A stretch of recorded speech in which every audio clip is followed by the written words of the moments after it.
In the year 2019, a little girl writes a letter where she describes how she will never change or grow up, which she can't take anymore. She leaves the house to watch the sunrise, and when she looks up, we see her yellow eyes. She's a vampire. As soon as the sun comes up, her entire body burns. Then we're shown the world is empty during the day. Because of a plague caused by an infected bat in 2009, most of mankind has become vampires. The human population is plummeting, and researchers are starting to look for blood substitutes to keep the vampire population fed, while a small group of them fight for human rights, since they are being hunted and farmed. When night falls, the world comes alive again. We see vampires go on their normal lives, as humans used to do, hanging out or going to work. There's even a hobo vampire begging for blood that threatens a random citizen. The police electrocute him for it. Meanwhile, taking his car and then the subway for work is our protagonist, Edward Dalton. He works as a hematologist for Bromley Marks, a pharmaceutical company and important blood supplier. After going through security at the building's entrance, Edward passes by the rooms with the machines that farm humans, which he hates, before going to his lab. He's working on trying to find a blood substitute, but his latest try is also a failure. Afterward, he has a meeting with his boss, Charles Bromley, his lab partner, Christopher Caruso, a commissioner, and an army officer. The commissioner informs them of the results of the experiment they've conducted on a death row inmate. He was selected for a study on the effects of blood deprivation. The lack of blood caused a complete degeneration of the brain's frontal lobe. The first signs of it were his ears getting longer. He quickly deteriorated into a Nosferatu-like creature with no rationality or emotions. They call these creatures subsiders, and they're becoming a problem on the streets. Only 5% of the human population is left, and if they don't find a substitute soon, they will all become subsiders. Bromley cuts in and takes Edward to his office for a private meeting, where Edward ignores the coffee with blood he's served, while Bromley tells him his story.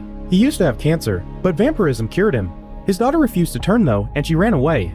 He knows Edward pities humans, and so does he. That's why they need to begin the testing as soon as possible to save the human race. Edward goes to his lab and discusses this with Christopher, who after some hesitation, points out that the substitute is working on a monkey, so it's time to move on beyond animal testing. Moments later, the researchers begin the test while Bromley and some officers watch through a window. Edward slowly injects a substitute into a private's body, who at first feels fine, but once the whole dose is in, he pukes and starts convulsing, as nasty blisters appear all over his body. The researchers immediately move to hold him down and inject him with epimony, which does stop his shaking and makes the blisters disappear, but a second later, his whole body explodes. Later that night, Edward leaves the office and drives home. He's watching the news on his car, which talks about riots related to blood rationing schemes, when he notices something wrong while scratching his ear. He opens his camera mirror and checks. His ears are starting to grow long. This distraction causes him not to see the car coming from the opposite direction. He manages to dodge at the last second and stops his vehicle, but the other car crashes against a fence. Edward comes out to help and takes an arrow to the arm. The people getting out of the other car are humans, and their leader, Audrey Bennett, has a crossbow to defend themselves from vampires. Suddenly, police cars can be heard approaching them, so Edward swears he just wants to help and asks the humans to get in his car, which they accept after some hesitation. Edward activates the car's daytime protection driving mode, which turns all the windows black, then takes out the arrow from his arm as the police arrive. While he lies to them and tells them which direction the humans ran to, Audrey finds Edward's ID badge and learns his occupation. After the police are gone, the humans get out of the car, and Audrey wishes Edward a happy birthday as they all leave. Moments later, Edward is arriving at home, where a community announcement is warning everyone of the oncoming sunrise. Once he makes it to his house, he has dinner and starts taking care of his plants, when he suddenly receives a visit from his brother, Frankie Dalton, who he hasn't seen in months because he joined the army. Frankie comments on the lack of birthday party, to which Edward replies that he's turned 35 10 times already, but Frankie doesn't care. He thinks that they must celebrate, and for that, he brought an expensive bottle of 100% pure human blood. He pours 2 glasses as he teases his brother for drinking pig blood, but Edward turns it down. This enrages Frankie, who starts an old argument of theirs. Edward doesn't touch human blood, but still works for a company that farms people, which he sees as a necessary evil to be able to find a substitute. Yet he also looks down on Frankie for hunting humans for the army. Edward suddenly grabs the blood bottle and starts pouring it down the drain, but Frankie takes it from him and smashes it against the wall before trying to leave. He can't, however, because a subsider gets in his way. The creature enters the kitchen and starts licking the blood off the walls, then moves onto the glass on the table. Frankie grabs a knife from the holder, which startles the subsider and makes it push him against the wall. He falls on a glass table and loses consciousness for a few seconds. The subsider moves towards Edward next, and he keeps it at bay with a stool while calling out his brother's name. Frankie wakes up and retrieves the knife. Together, the brothers try to attack the subsider, but it jumps away to hang from the ceiling. This allows Frankie to slash at it a few times before decapitating it. Moments later, the police arrive to take the case, commenting on the fact that the subsiders are in the suburbs now. One of the officers finds a ring on the creature, which makes Edward realize it was a local gardener. She also finds self-inflicted wounds. Feeding on themselves speeds up the mutation. The next morning, Edward is woken up by a security alert. He goes to check, and when turning on the lights, he finds Audrey pointing a crossbow at him. She tells him that they've been looking for vampires they can trust, and that they need his help to find another way besides a substitute. She also gives him a sheet of paper with a map on it. Edward is suddenly distracted by a noise and turns around, allowing Audrey to silently leave. When he checks on the noise, it turns out to be Frankie, who asks Edward about the woman. Edward replies it's nothing. Later at night, the news shows investors are pulling their human supplies from Bromley's. Edward goes to work and meets with his boss to ask for a guarantee that the substitute would replace the need for human supply. Bromley replies that the majority of the population will be happy with it, but a small sector will always demand the real thing. Edward reminds him that would include Bromley's daughter before going back to his lab to stare at the map. When morning comes, Edward doesn't return home. He puts up the light protection on his car and follows the map into the countryside, where Audrey is already waiting for him and tells him to approach a big tree. He parks under the shadow of that tree, and after putting on his hat and sunglasses, he leaves the car. Always being careful not to step into the light, he approaches an old man, Lionel Elvis Cormack. This man used to be a vampire, yet he's human now. Edward wants to know how, but they're interrupted by Audrey coming closer, held at gunpoint by Frankie. Edward wants to stop him, but Frankie won't listen, and army backup is already arriving. Audrey pushes Frankie into the sunlight and joins the men. They take Edward's car because the soldiers have already opened fire and destroyed Lionel's vehicle. They are chased and shot at as they drive away, which creates holes in the car's dark protection. At first, Audrey manages to cover them with her hands, but they become too many and the camera is shot as well, so Edward can't see ahead. Lionel takes over the wheel so he can see the road through a hole and Edward can hide from the light. When they reach a dingy bridge, Lionel drives as fast as possible to cross it safely, but the military truck is too heavy and the bridge breaks under it, causing the truck to explode. The rest of the backup is left behind without a way to follow. After night falls, they park next to a river, and Lionel tells Edward his story. He used to work on daylight modifications for cars, and had one of the first shops in town that made them. Daylight driving is amazing because there are no other people around, but it can also be dangerous for the driver. That's what happened to Lionel. He wasn't feeling well because he hadn't fed, so he accidentally crashed the car against the river fence. The crash ejected him from the car, and he caught on fire before falling into the river. When he came out of the river, he was human again. Lionel and Audrey want Edward to recreate these conditions safely. Back at the company, Bromley's staring at some pictures of his daughter when Frankie arrives to see him. Bromley congratulates him on having reported what happened and tells him that if Edward returns immediately, no formal charges will be laid. Frankie accepts to do anything Bromley asks of him. Meanwhile, Edward and the humans are back in his car, driving to their safe house.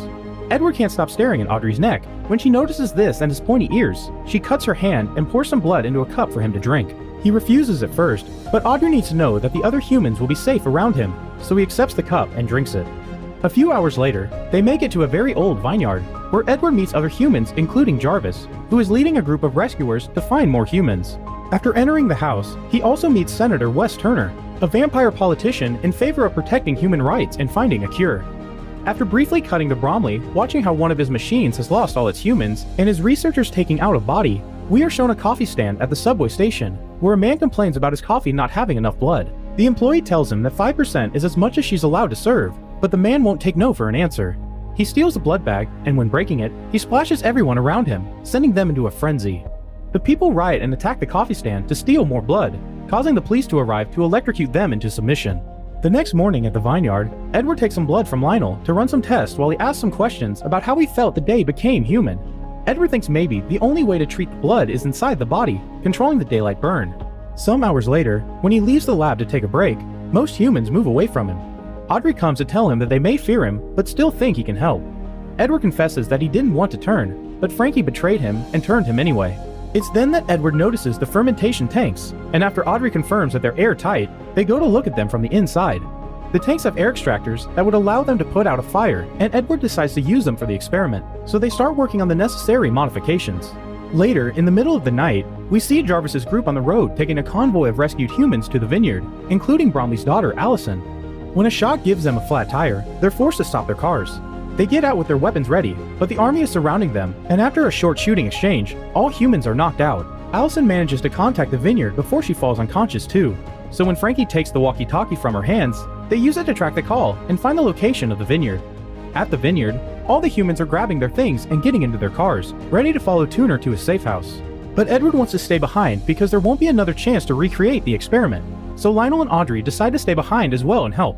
Back at Bromley's, Allison wakes up in her father's office and grabs a knife as he arrives to see her. Allison begs for her friends' lives, but Bromley says he is happy to see her, but as he hugs her, admits he can't do anything for her friends. Allison pushes him away and runs to the door, but she's knocked out by a soldier as Bromley realizes his daughter has stabbed him. When morning comes to the vineyard, the experiment is ready to start.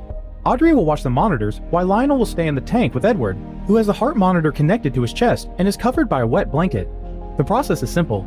They open a hole in the tank to let the sunlight burn Edward. Then they use the air extractor to turn off the fire. The first 2 tries are a failure, but they let Edward burn long enough for the third, and this time it works. Edward manages to become human again. Their happiness is interrupted by the army arriving to raid the place, but they avoid getting caught by hiding in a wine barrel. We cut to the company again, when Frankie is visiting Bromley, who is being treated for his wound. Bromley asks Frankie to do something for him, and Frankie leaves the room to see Allison in her cell. She still doesn't want to be turned, but Frankie goes ahead and bites her anyway. Back in the vineyard, the trio leaves the hiding spot after making sure it's safe. Edward goes outside and is amazed by the sunlight touching his skin without burning, while Lionel retrieves an old car of his. Meanwhile, in the company, Bromley sees how all of his machines are empty now before checking on his daughter, who is not drinking her blood rations. Bromley enters the cell and discovers she's biting herself, which will mutate her. She attacks her dad and blames him for everything before she's taken away. After the military imposes martial law so that they can freely fight the subsiders on the streets, we cut to Edward, Audrey, and Lionel, who are arriving at Tuner's cabin, only to find all the humans dead. Audrey is starting to lose hope, but Edward says he knows someone that can help. After briefly cutting to Christopher achieving a breakout at the lab, we're shown how the military is dragging the subsiders out in the sunlight for execution. Allison is among them, and watching her die makes Frankie reconsider his position. Later at night, Christopher returns to his house, where he finds the trio waiting for him. Edward tells him that he has a cure, which is better than the substitute, and asks for his help to recreate the experiment. Their talk is interrupted by the phone ringing, so Christopher leaves the room to take the call. When he takes too long to come back, they get suspicious, so Audrey goes and finds him, while Edward and Lionel check his coat. Turns out Christopher has left his cell phone open on a call all this time, and now everyone at the company knows where they are. The army suddenly arrives, and Audrey is knocked out and captured, but Lionel and Edward manage to escape using the subwalk tunnels. They decide to hide in an old abandoned garage, where they are attacked by a subsider. Frankie arrives then and shoots the creature before noticing his brother has become human, making him confess he only turned him because he didn't want to see him die. He admits he made a mistake, and now he wants to help, but when Lionel comes closer, his thirst gets the better of him, and he jumps on the human to bite him. Edward grabs him and pushes him off Lionel. He's ready to shoot his brother, but stops himself when he notices something. Moments later, we see Edward willingly enter the company building, setting off the alarms with his human condition. Security catches him and takes him to Bromley's office, who currently has Audrey bleeding on a chair and is drinking her blood. Edward tells him he regrets everything and wants to be a vampire again, upsetting Audrey with his betrayal. Bromley shows him that they finally found a substitute, so he doesn't need Edward anymore, and he calls him a coward. Edward says Bromley is a coward too, because he couldn't turn his own daughter. Furious, Bromley bites Edward, but Edward doesn't mind. In fact, this has been his plan all along. Bromley starts transforming into a human, and as Edward remembers how Frankie turned as well, he explains drinking treated vampire blood is the cure. Bromley presses an alarm to call for security, and we cut to see a bunch of army trucks arriving at the parking lot. When the soldiers leave their vehicles and approach the elevator, the doors open to reveal Bromley tied to a chair, causing the vampires to go into a frenzy and feed on him.